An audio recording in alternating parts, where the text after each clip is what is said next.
Eu lutava para provar que a minha arte era boa. Para provar que o jiu-jitsu que eu fazia era superior às outras lutas.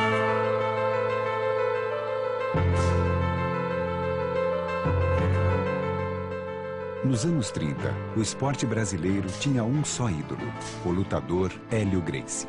É que o menino raquítico e doente, que nunca nem sequer deu uma aula, de repente começa a dar aula, de repente se projeta, de repente se torna o maior lutador do mundo. Ele desenvolveu esse jiu-jitsu para fazer com que o jiu-jitsu pudesse ser praticado por pessoas iguais a ele, franzinas, fracas e debilitadas.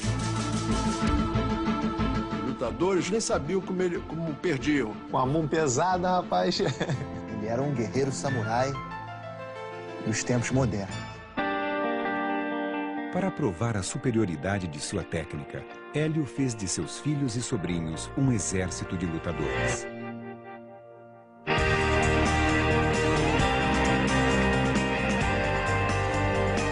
Não existe uma família com tantos anos, formando tantos campeões, fazendo uma mesma arte. Não existe. Se eu sou Gracie, eu estou pronto para representar a bandeira. Se eu sou Gracie, eu não acredito que outra arte marcial possa me vencer. Hélio Gracie foi um homem determinado e polêmico.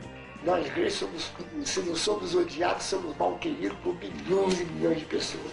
Só a invencibilidade de um sujeito já bota um cara antipático. Ele veio para cá com a missão e cumpriu a missão de uma maneira muito honrosa e, por isso, protegida também. É sangue, suor e lágrima. É isso que foi a vida do meu pai. Não tem outra história.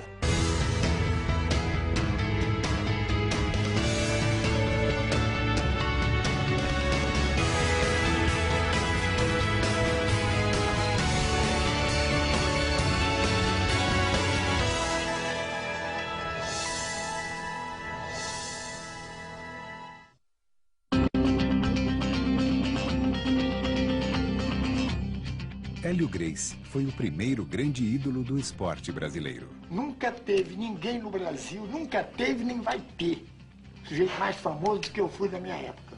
Ao lado de seu irmão Carlos, desafiou todos os lutadores e costumes de seu tempo. Tanto o Carlos quanto o Hélio nunca foram pessoas modestas, no sentido de não reconhecimento dos seus valores. Pelo contrário, eles tinham uma consciência muito grande do valor deles. E essa segurança tinha um motivo, o jiu-jitsu. O cara tinha tanta certeza que a arte dele era melhor que as outras, que ele falava, ó, bota aí, 300 quilos, bota aí que eu pego. Botava desafio no jornal, isso desde os anos 30. Ele estava pronto para morrer pelo jiu-jitsu. A verdade é, ele tinha tanta convicção no negócio, para ele tinha que ser aprovado na hora. Era um fenômeno utilizando um sistema, compreendeu, que ninguém sabia na época. A história do samurai brasileiro começou no norte do Brasil. Hélio Gracie nasceu dia 1º de outubro de 1913, em Belém do Pará. A origem do nome Gracie é escocesa. O pai de Hélio, Gastão, era um empreendedor. Dentre os negócios que ele montou, ele formou um circo, o American Circus. E foi no circo que a família Gracie conheceu um misterioso lutador japonês, Conde Koma. Naquela época ninguém conhecia o jiu-jitsu no Brasil, então o Conde Koma foi a pessoa que trouxe para o Brasil essa atividade japonesa. Meu pai, como era o mais velho dos irmãos e muito arteiro, indisciplinado, meu avô decidiu então levá-lo para aprender jiu-jitsu, isso aos 14, 15 anos. Em 1922, a família Gracie se mudava para o Rio de Janeiro. Era o início de um drama familiar. O vovô, que parece que minha avó já tinha notado que ele tinha pisado na bola de vez em quando, parece que tinha uma namorada, não sei quem, pegou ele fazendo uma traquinagem qualquer, com uma amante, não sei quem, e resolveu dar um basta no meu avô. O tio Hélio foi o que mais sofreu com essa desorganização do núcleo familiar.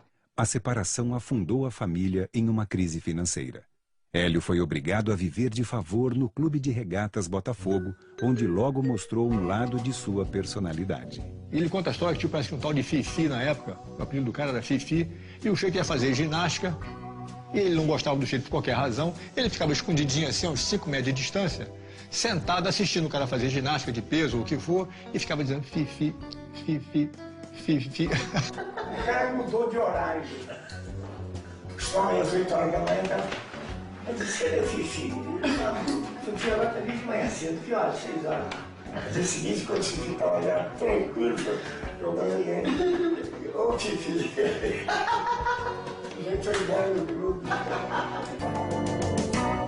Mas a infância de Hélio foi marcada por uma doença que nenhum médico conseguia explicar. Não podia fazer nada, muito franzino, dizia ele que era sujeito a desmaios. Ninguém sabia por que esse tipo de fraqueza que ele tinha. Por conta, eu acho, dessa instabilidade emocional, porque na época ele foi examinado e não foi constatado nenhum problema físico. A vida do garoto franzino começaria a mudar só em 1925, quando seu irmão Carlos montou a primeira academia Gracie de jiu-jitsu. O tio Hélio e o tio Jorge foram morar com ele. E praticamente, a partir desse momento, ele passou a ser o pai dos 2 irmãos menores. O jiu-jitsu era uma novidade no Brasil. E para conseguir alunos, Carlos adotou uma estratégia ousada. Ele promovia lutas e promovia desafios e dizia no jornal, se você quiser ter um braço quebrado ou uma costela partida, procure o Carlos Gracie. Qual era a maneira que ele tinha de provar? Confronto real. Desafiando os maiores capoeiristas e boxeadores, os irmãos Gracie logo viraram celebridades no Rio de Janeiro. Mas Hélio ficava sempre de fora. O Hélio não dava aula porque o Hélio era muito franzino e doente. Ele não dava aula. Ele vai ficar de olho. Tá assistindo aquele negócio todo dia, acabou aprendendo, decorando esse negócio. E um dia, que ele conta essa história é notória, o Carlos se atrasou, não pôde dar aula. Papai ofereceu-se a dar aula ao aluno. Olha, meus irmãos não estão aqui, se o senhor quiser eu dou a aula. E o sujeito chegou para o Carlos, quando o Carlos voltou, disse para o Carlos, olha, agora eu quero tomar aula com ele, com o Hélio Gracie. Foi aí que o Hélio começou a entrar no jiu-jitsu. Ele acreditou na ideia que o irmão dele mais velho, que ele idolatrava, tinha como quase um pai, passou para ele de que o jiu-jitsu era uma filosofia de vida, era uma religião, era o objetivo deles. Defender aquela arte que era a arte deles. Com 15 anos, Hélio dedicava todo o seu tempo ao jiu-jitsu e começou a desenvolver uma técnica própria baseada nos princípios da alavanca. Ele desenvolveu esse jiu-jitsu para fazer com que o jiu-jitsu pudesse ser praticado por pessoas iguais a ele, franzinas, fracas e debilitadas. Ele realmente tinha muito mais ímpeto do que ele poderia ter naquela estrutura franzina. Ele era um homem que não apresentava nenhum sinal de fraqueza, apesar de saber que ele era um homem fraco. Mas Hélio teria que lutar muito para achar seu espaço no clã. A família já tinha um lutador principal, Jorge, conhecido como Gato Ruivo. Louro, cabelo assim meio avermelhado e tal, de olho azul, cara boa pinta e tal. E era um grande lutador, mas gostava de celebrar, de fazer festa. Ele acabou se rebelando e não querendo ficar ali, se submetendo às regras e à orientação do meu pai 100%. Era a chance de Hélio. E para isso, ele transformou o jiu-jitsu em uma nova modalidade, o Gracie Jiu-Jitsu. E ele então desenvolveu um jiu-jitsu muito mais minucioso e muito mais favorável ao fraco ganhar do mais forte. Porque o marketing Gracie sempre foi o magrinho e venceu o forte.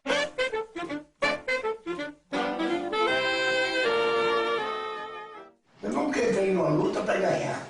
Não perde. Se você não perder, como é que você vai... É questão de como é que você vai virar isso tudo para você ganhar.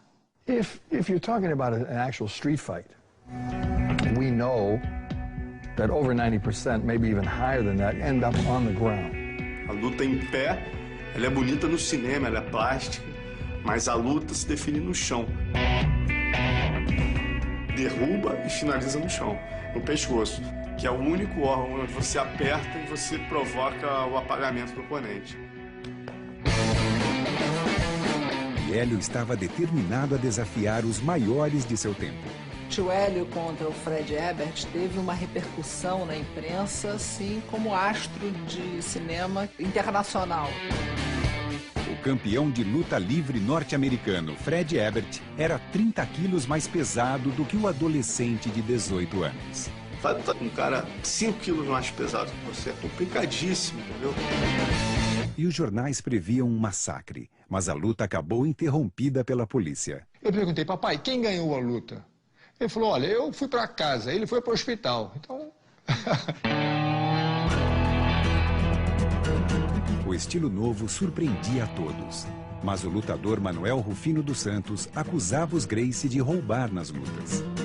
Uma luta que pudesse cheirar a marmelada, para eles era uma heresia. Aí eles eram extremamente agressivos. O Rufino dos Santos vinha andando, 2 irmãos seguraram o portão para que ninguém entrasse ou saísse do clube. Os outros 2 ficaram na beira da calçada para ninguém separar. E o papai falou, Rufino, eu ouvi dizer que você está dizendo que a nossa luta é marmelada? Eu vou te mostrar como é que o negócio é marmelada.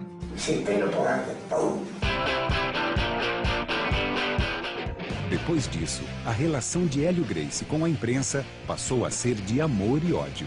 É normal, se um time de futebol ganha de todo mundo, fica todo mundo torcendo para algum time ganhar dele. Em poucos meses, Hélio se tornaria a estrela da família Gracie.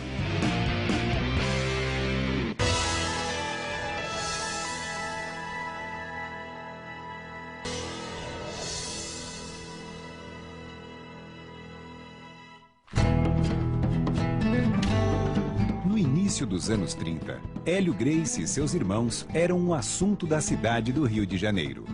Apesar das críticas à violência, o público delirava com as demonstrações de jiu-jitsu. Os eventos de luta passaram a ter um destaque e ser um grande atrativo para a população na época, que não tinham muitas distrações.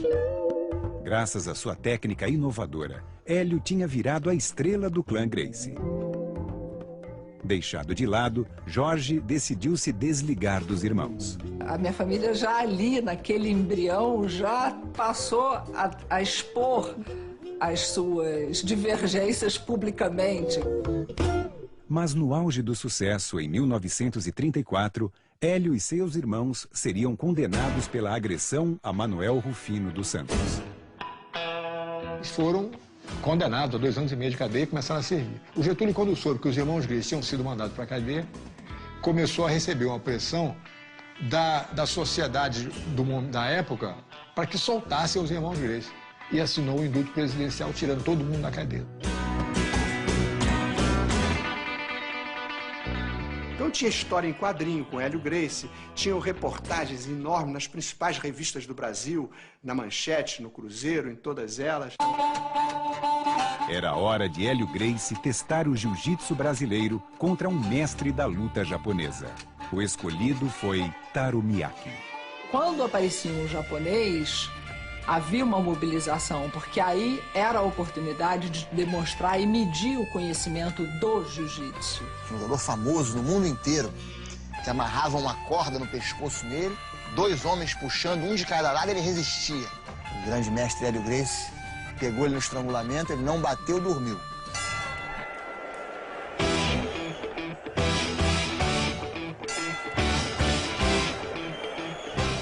A vitória sobre Miyake levou Hélio a desafiar adversários cada vez mais impressionantes.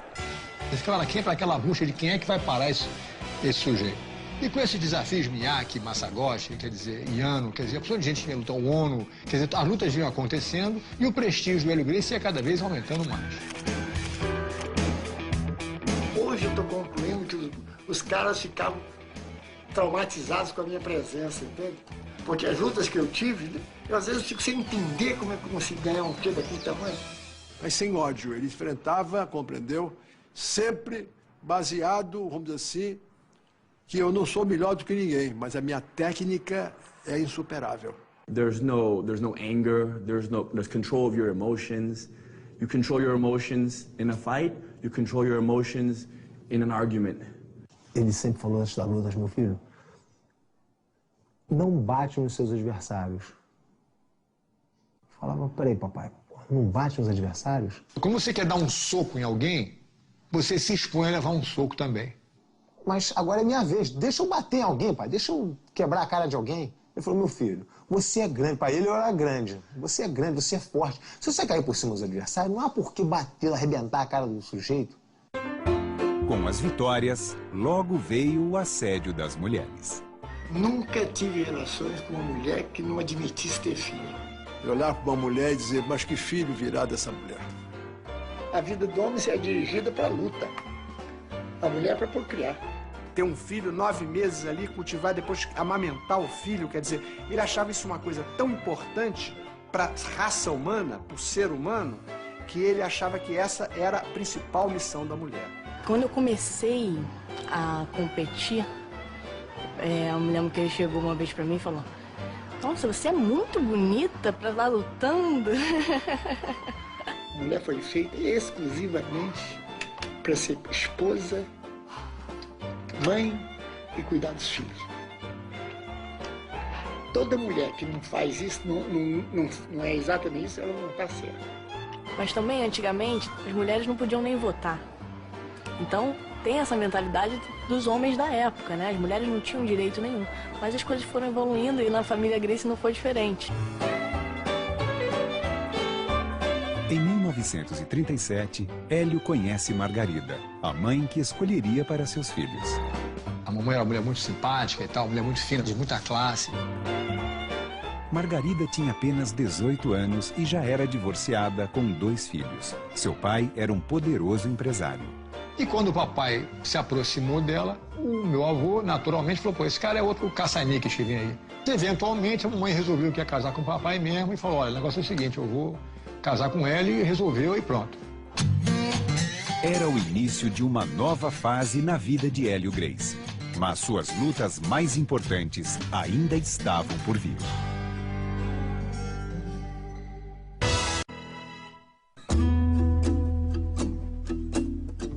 Hélio tinha se tornado marido, professor e lutador famoso. Mas seu maior sonho ainda era ser pai. Ele queria ter o timinho dele também, porque o tio Carlos tinha os filhos dele, não sei o quê. O papai sempre queria ter filho, porque ele queria dar ideia de família, foi um cara muito ligado a esse tipo de coisa, sempre gostou muito de criança. Carlos Gracie, que estava viúvo há pouco tempo, faria a Hélio uma oferta incomum. Então ele estava com um monte de filho, casou-se com uma outra mulher que não tratava as crianças muito bem. A parceria dele e do tio Hélio era tão intensa que os primeiros 7 filhos do meu pai, os filhos do primeiro casamento e mais 2 que ele teve, quando ele casou pela segunda vez, ele deu pro tio Hélio criar. E o papai, que adorava a criança, louco para ter filho, falou, pois não, pumba. Ele assumiu os 7 filhos do tio Carlos, que vieram morar com ele, papai e a mamãe. Então, um dia não tem filho nenhum, no outro dia tem 7 filhos já, o pessoalzinho já grandinho. Em 1947, os irmãos Carlos e Hélio abriam uma nova academia que iria fazer história. E ali eles passaram a ensinar e aquilo virou uma Kodokan brasileira. E formou-se uma das grandes equipes de jiu-jitsu da época. O que o Hélio Gracie fez com a Academia Gracie foi uma escola de samurais. O método que ele criou de defesa pessoal, que atraía as pessoas mais variadas, o pobre, o rico, e, evidentemente, atraía também pessoas muito importantes, né? Grandes empresários, políticos, presidentes da República. Você passa por algumas ruas do Rio de Janeiro, você vê o nome das pessoas e fala, pô, rapaz, esse cara foi aluno, porque eles são pessoas de gente ilustre, que tem nome de horror, foi aluno do Hélio Gracie. O Hélio dava uma ênfase muito grande à defesa pessoal e, ao lado dessa eficiência do jiu-jitsu, técnica do jiu-jitsu, tinha toda uma filosofia de vida. Eles incentivavam a garotada a não fumar, a não beber. Eu nunca experimentei uma cerveja ou qualquer tipo de bebida alcoólica. Pelo que eu aprendi com ele, pelo exemplo dele, do meu pai. Eles criaram uma religião. O jiu-jitsu virou uma verdadeira religião, uma doutrina de vida, uma filosofia. É uma coisa realmente impressionante, só você vivendo perto deles para você ver. Não é à toa que eles têm uma legião tão grande de seguidores, né? Com a academia a todo vapor, Hélio passou a desafiar todos os grandes lutadores brasileiros e internacionais. Hélio Gracie desafiou uma trupe de japoneses que esteve no Brasil na época, que era formado pela equipe do Kimura. Ao desafiar Masahiko Kimura, o campeão mundial de jiu-jitsu, Hélio teria uma decepção. Ele não aceitou o desafio argumentando que ele, Kimura, era campeão do mundo e o Hélio Gracie era um desconhecido. O Kimura pesava quase o dobro do peso do Hélio Gracie, então não fazia mais do que obrigação como campeão do mundo de ganhar de um lutador leve. Se você quiser lutar com alguém, diz o Kimura, luta com o Kato, que é o vice-campeão do mundo, é só 20 quilos mais pesado que você e vai te ganhar com a mesma facilidade que eu te ganho. Mas antes da luta com Kato, Hélio Gracie quebraria uma costela treinando. Os médicos não queriam deixar lutar. Não queriam deixar lutar com medo de perfurar o pulmão, né? Que é um troço perigoso aberto. Lutaram no Maracanã, primeira luta em 51, setembro de 51, e houve empate. Então ele falou, olha, pro Carlos Gracie, falou, Carlos, eu acho que se eu lutar com esse cara de novo, quando ele estiver bom na costela, eu ganho dele. Revanche em São Paulo.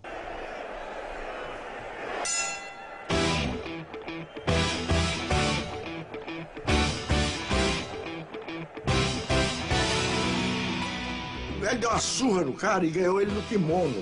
O estrangulamento do kimono, que precisa de muita habilidade.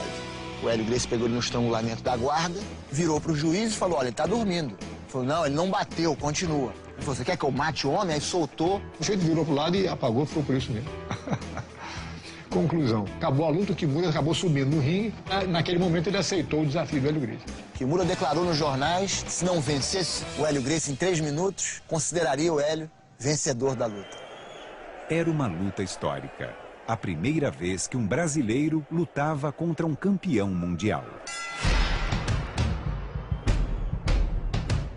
Ele aguentou o Kimura, um homem de 98 quilos, amassando o Hélio Gracie. Várias vezes ele ficou com falta de ar. Que o papai falou que parecia que estava dentro de um liquidificador, entendeu? Não conseguia nem pensar em nada, era prrr, o tempo todo. Quando chegou na metade do segundo round, a mesma coisa, ele disse, pô, eu não tenho como ganhar desse cara. E até que o negócio chegou a um ponto que, eventualmente, no 3º minuto do segundo round, o Kimura tinha o papai numa chave de braço, chamada chave do Kimura, para fazer homenagem a ele, Kimura. E o braço estava tão torcido que o papai estava vendo a mão dele já aqui. E o Hélio não bateu, o Carlos, então, é que interrompeu a luta para não quebrar o braço do Hélio. Aos 13 minutos de combate, a primeira derrota de Hélio tinha sabor de vitória. Inclusive, depois deu uma entrevista já no Japão, dizendo que nunca esperaram encontrar no Brasil um jiu-jitsu tão avançado. Ou seja, perder para o Kimura foi o auge do desenvolvimento técnico do papai em termos de reconhecimento do trabalho que ele fez em prol do jiu-jitsu. Para Hélio, só restava um desafio: criar o seu próprio exército para conquistar o mundo.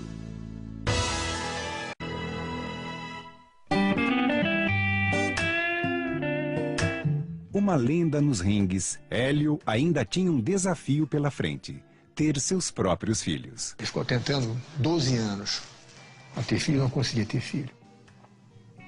Aí ele começou a ficar assim meio frustrado com o negócio. Sua mulher, Margarida, nem imaginava que não podia ter filhos. A minha avó, Carmelita, era uma mulher assim, muito autoritária. Parece que a mamãe tinha tido as trompas ligadas que impediriam que ela tivesse filho no futuro.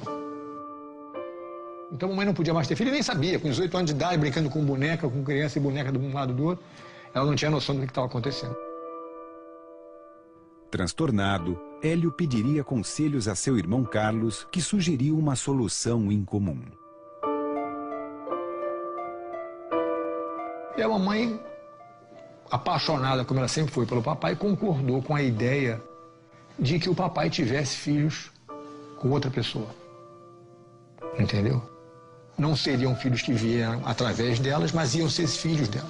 A Margarida era uma pessoa muito inteligente, muito sensível e compreendia tudo aquilo. Apesar, naturalmente, das frustrações que ela tinha. Em 1952, nascia finalmente o primeiro filho de Hélio, Rorion Gracie. Nos anos seguintes, viriam Helson e Rickson. A escolha dos nomes dados aos filhos seguia uma lógica pensada por Carlos. A ideia do tio Carlos era botar nomes que não existiam. Um nome completamente novo, a pessoa, a criança, não ia ter a influência das pessoas que vieram antes com aquele mesmo nome. Ou seja, abre a própria estrada, cada um com o seu próprio nome. Eu não sei até que ponto esse negócio funcionou, porque tem Gracie de todo tipo. O fato de cada um ter criado a própria estrada não quer dizer que todo mundo tenha sido muito esclarecido, não. Em todo caso. E os novos Gracie já saíam da maternidade destinados para o jiu-jitsu. Já sai rolando, né? Já nasce rolando no tatame. O brinquedo é o kimono. A academia é onde tem o playground.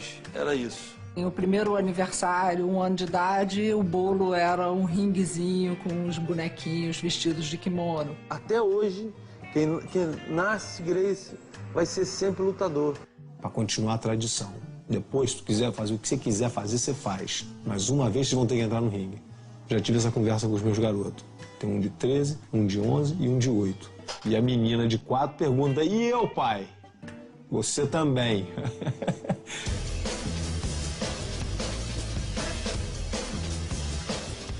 Desde pequenininho, tanto foi feito comigo como eu faço com os meus filhos, a gente brinca com a mão para dar uma noção de defesa ou de movimentação. Comecei a treinar quando eu comecei a andar, né? Que eu fico brincando falando isso, que eu comecei a treinar assim que eu comecei a andar. Meu pai estava sempre, você, treina com você, vamos ver quem é o melhor dos dois. Sempre botando a gente para se pegar, sempre confrontando, sempre testando. Ah, sai daqui, rapaz, não é de nada. Não existe uma família com tantos anos, formando tantos campeões, fazendo uma mesma arte. Isso não existe.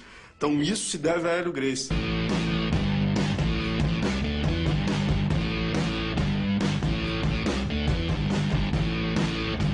Meu pai sempre foi um general.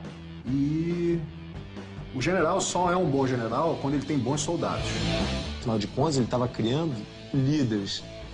Isso é uma coisa que na família Gracie tem muito. Tem muito líder, muito chefe, pouco índio. Para abrigar a família que só crescia, os irmãos Hélio e Carlos compraram uma casa em Teresópolis que se tornaria o retiro dos Gracie nas décadas seguintes. Era casa, nunca vi uma casa tão maravilhosa. Era quase que você manter um hotel, era uma estrutura de hotel. Os frigoríficos cheios, as dispensas sempre cheias, compra era um batalhão mesmo. As pessoas passavam de carro do lado de fora da casa, em Teresópolis, viam aqueles kimonos pendurados, tudo arrumadinho, certinho, parecia camisa de força. Depois você olhava no gramado central da casa, na lona que tinha no gramado, o pessoal treinando, parecia um asilo de louco, porque a pessoa, todo mundo, 35 crianças se embolando um com o outro. Eles formaram, de fato, uma tribo. Era uma comunidade, a comunidade Gracie. E para alimentar a tribo, Carlos criou uma dieta especial. O Carlos criou um regime alimentar espetacular. Se os brasileiros todos seguissem, nós éramos super-homens. Essa alimentação era baseada na combinação dos alimentos, para que não desse fermentação e para que não desse acidez, para que não enfraquecesse o organismo para as doenças degenerativas e infecciosas. Baseado nessas conversas, eu vou lá do meu irmão, estou com 89 anos. Não me lembro o último dia que eu fiquei doente, não me lembro quando é que eu fiquei doente, não sei. Se eu, Rory, hoje tiver que escolher, fico com a dieta ou fico com o jiu-jitsu, eu escolho a dieta. The Gracie diet is the beginning of all discipline in the Gracie family, and that discipline serves you in so many ways that you can't even imagine. E o resultado disso é que o pessoal realmente cresceu de uma maneira muito saudável. O papai atribui a saúde dele para poder lutar 3 horas e 45 minutos com o Valdemar Santana, que é a luta mais longa da história, porque ele estava com a saúde que permitiu ele fazer isso. Porque nenhum leão não luta 3 horas e 45 minutos. Esta luta histórica seria a sua última luta oficial. Valdemar foi criado com suquinho na Academia Gracie. O Hélio deu toda a sabedoria e o caso dos Gracie era Gracie. Por influências de inimigos do Hélio, resolveu desafiar o Hélio, e o Hélio, com aquele espírito guerreiro que ele sempre teve, né?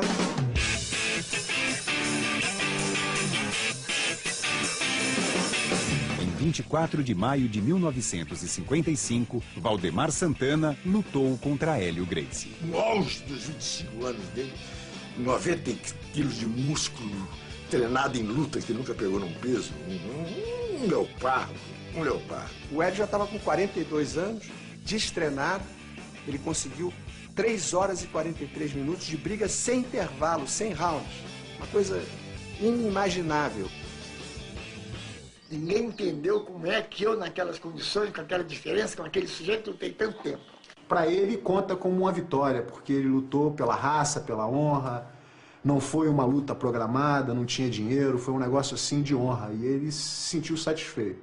Apesar da derrota de Hélio, no dia seguinte à luta, 125 novos alunos se inscreveram na Academia Gracie. Mais do que vencer, ele queria que o jiu-jitsu, a família, continuasse vencendo. Então estava muito acima só das vitórias dele. Tanto que depois que ele perde do Valdemar, ele fica numa boa e fala, Carson, agora vamos continuar, entendeu? E continuou preparando os filhos dele. Meses depois, Carson Gracie vencia Valdemar Santana, vingando a família. Hélio passou a se dedicar integralmente ao ensino do jiu-jitsu. Eu me lembro a vida inteira sentado, assistindo o papai dar aula de jiu-jitsu, abismado com a maneira dele apresentar o golpe. Ele, acima de tudo, se considerava um professor de jiu-jitsu, antes que um lutador. If you learn something, you should share it. It's the best teaching methodology that I've ever, that I've ever seen. They never tell you what you're doing wrong. They only tell you how to do it right. So you don't ever have any negative impression. They're very, they believe in positive reinforcement, perfect, wonderful, good. A maioria das pessoas que procuravam jiu-jitsu, que procuram o jiu-jitsu, são pessoas que têm problemas. Problemas de insegurança, o jeito que sofreu uma humilhação no meio da rua, um garoto que sofreu uma humilhação dentro do colégio. Então, o professor de jiu-jitsu, o Hélio foi genial, ele tem que ser um pouco psicólogo, reforçar o ego das pessoas, chamar o jeito de campeão. E o Hélio era um mestre nisso, o Carlos também. O aluno dizia, olha, você fez psicologia? Eu dizia, não, aprendi com o Hélio Gracie.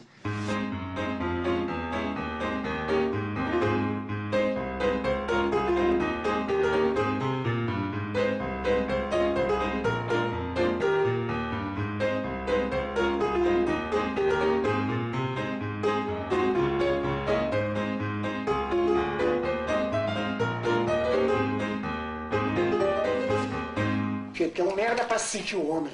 É frouxo para se ficar valente. Tem preço isso. Quero ver um cara ficar melhor do que eu. Do método de ensino que o papai desenvolveu para poder atender o aluno é um troço que realmente é inigualável. É o que a gente faz até hoje aqui na academia com muito orgulho. A gente existe para preservar essa memória e esse tipo de ensinamento. Mas com 3 filhos, Hélio ainda sonhava com uma família grande. E eles viriam de um relacionamento com Vera, uma funcionária. Tá voltando da academia e ele me perguntou, meu filho, você gostaria de ter mais irmãos? Eu falei, claro, papai, gostaria de ter mais irmãos. Ele falou, quanto? Eu falei, se eu pudesse, eu queria ter mais 20 irmãos. Ele olhou para mim e falou, olha, você não tem mais 20 irmãos, não, mas você tem mais 4.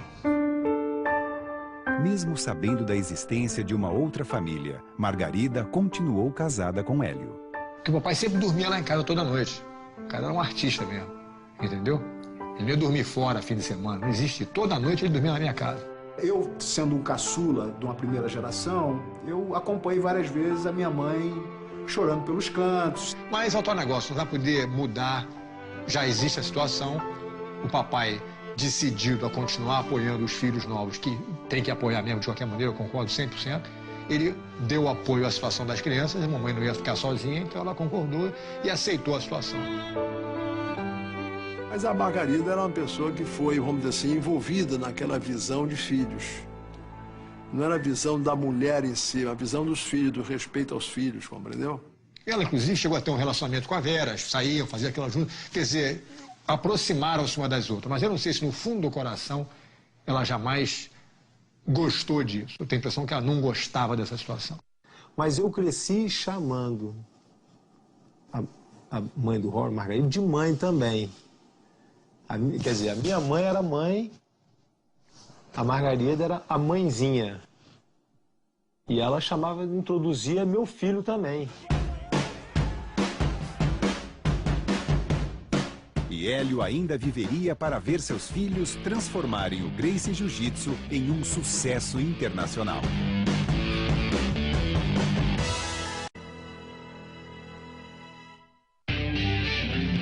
No final dos anos 70, o primogênito de Hélio, Rorion Gracie, se mudava para os Estados Unidos. O papai nunca falou não vai, entendeu? Ele sempre apoiou a minha ideia, ele sempre foi um cara muito encorajador em tudo que eu fazia. Fritando hambúrguer, quebrando pedra, lavando vaso. Passou um monte de sufoco, pediu esmola na rua e tudo. Quando eu cheguei, ele já estava dando aula na garagem. Ali, o jiu-jitsu começava a ganhar o mundo. Bota desafios em jornais. Você gosta de apanhar? Então venha na minha garagem. E eu avisava os alunos que eu tinha na época para ver um cara de karatê para brigar comigo amanhã, terça-feira à noite.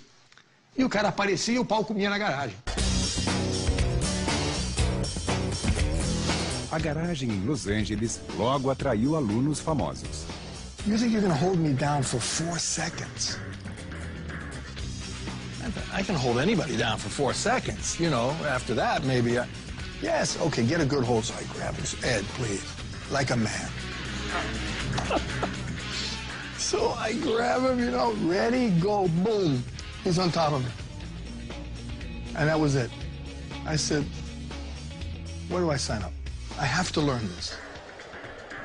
Enquanto Rorion e Royce conquistavam os Estados Unidos, Rickson, treinado por Hélio, se tornava um dos melhores lutadores do mundo.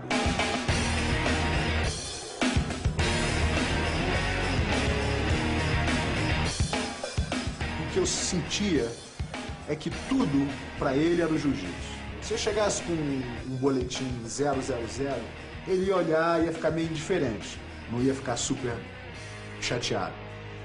Mas se eu ganhasse uma luta, era a hora certa de eu quebrar o velhinho.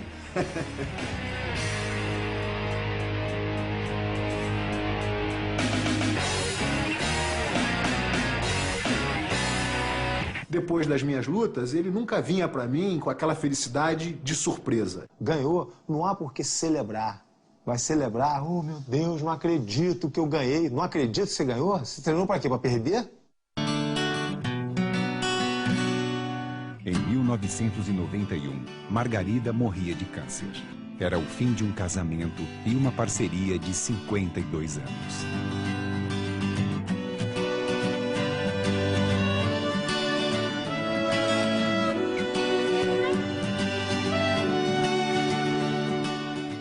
Depois que a Margarida morreu, meu pai ligou para todos nós, pedindo a mão da minha mãe em casamento. Eu me lembro de rir e falar, claro, papai. Deixa eu pensar um minuto. Pode casar, sim. No ano seguinte, Rorion tinha uma ideia que ia transformar o jiu-jitsu do pai em uma febre. Vamos fazer um evento, que é o UFC, né? Onde a gente vai colocar numa jaula representantes de todas as lutas e só um vai sair.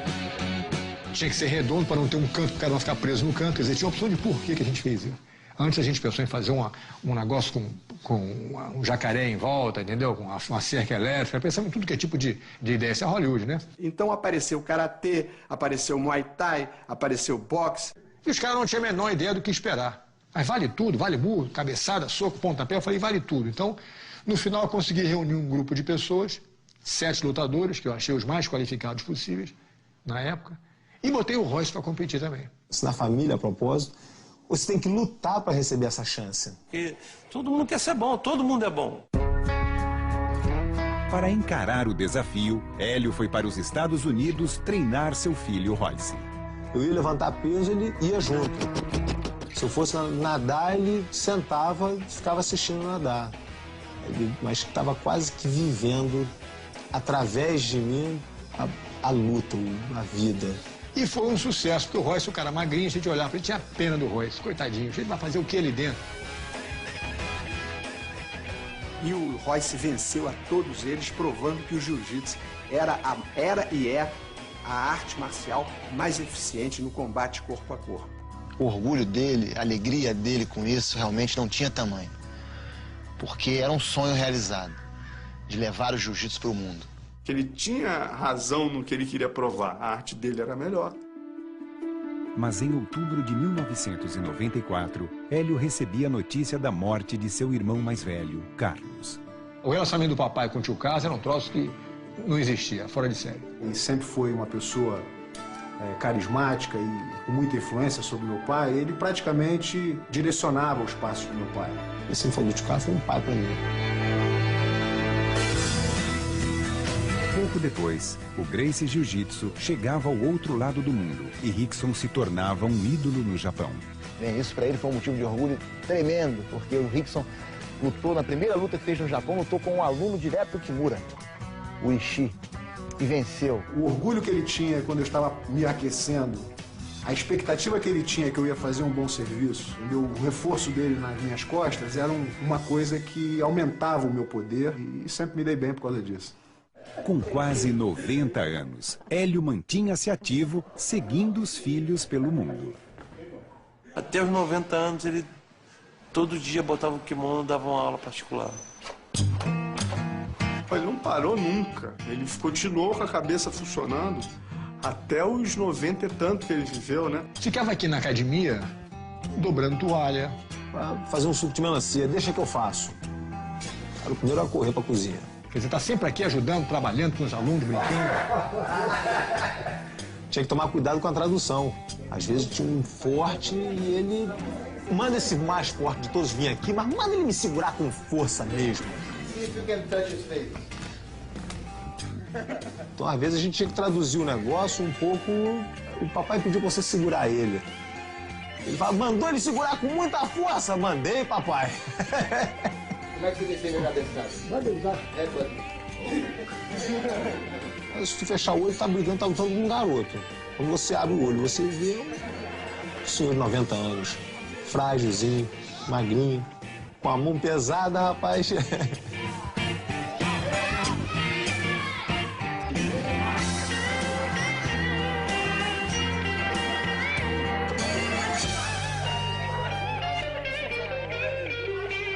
Isso mantinha ele vivo.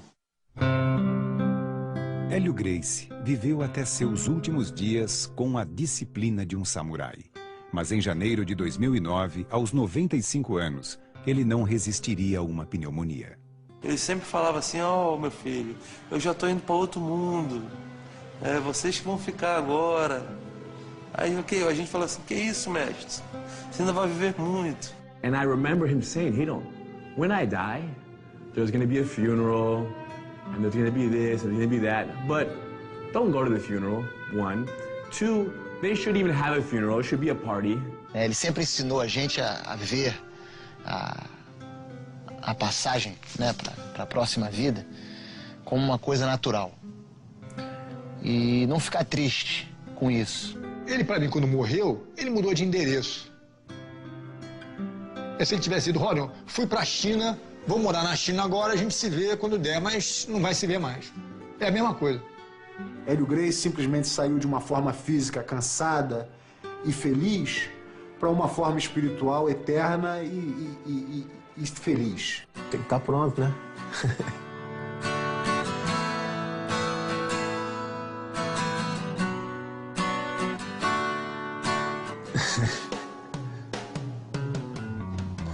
Isso é muito chato. Determinação, a perseverança, a justiça, o equilíbrio, a coragem. Tudo que você possa imaginar de virtudes humanas, ele deixou para todos nós. Fazer o sacrifício para poder conseguir as coisas foi uma lição que ele me deu. Ele era um guerreiro samurai dos tempos modernos. Ele tinha aquela mentalidade, né, sempre pronto para morrer, em defesa dos seus princípios, em defesa dos seus ideais. Se você acredita no que faz, vai até a morte. E isso ficou marcado para nós. Hoje, o jiu-jitsu é base do treinamento do exército americano e é praticado em milhares de academias no mundo inteiro. Hélio Gracie, sem dúvida, realizou seu maior sonho: compartilhar seu conhecimento. A filosofia de vida é profissão, né, de milhares de pessoas, né? É uma arte que hoje em dia eu acho que é orgulho para todo brasileiro saber da história do Hélio Gracie, do Carlos, o que essa família fez. There's no way that the name Hélio Gracie will ever be forgotten because of myself and my brother and my father and my uncles, every single one of them. The way I eat, the way I think, the way I fight naturally, and the way I treat other people more than anything. The way I interact with people, my respect, my integrity, my efficiency in all areas of life is modeled after my grandfather. Isso é muito legal, né? De você ter uma família que todos os seus ídolos são seus parentes. E é isso, é continuar o trabalho que ele fez, porque a gente nunca pode fazer demais por ele. O cara é tão excepcional, tão especial que...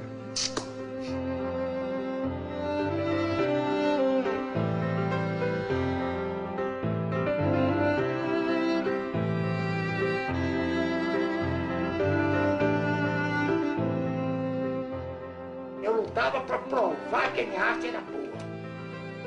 Para provar que o jiu-jitsu que eu fazia era superior às outras lutas. Foi provado isso, estou feliz da vida.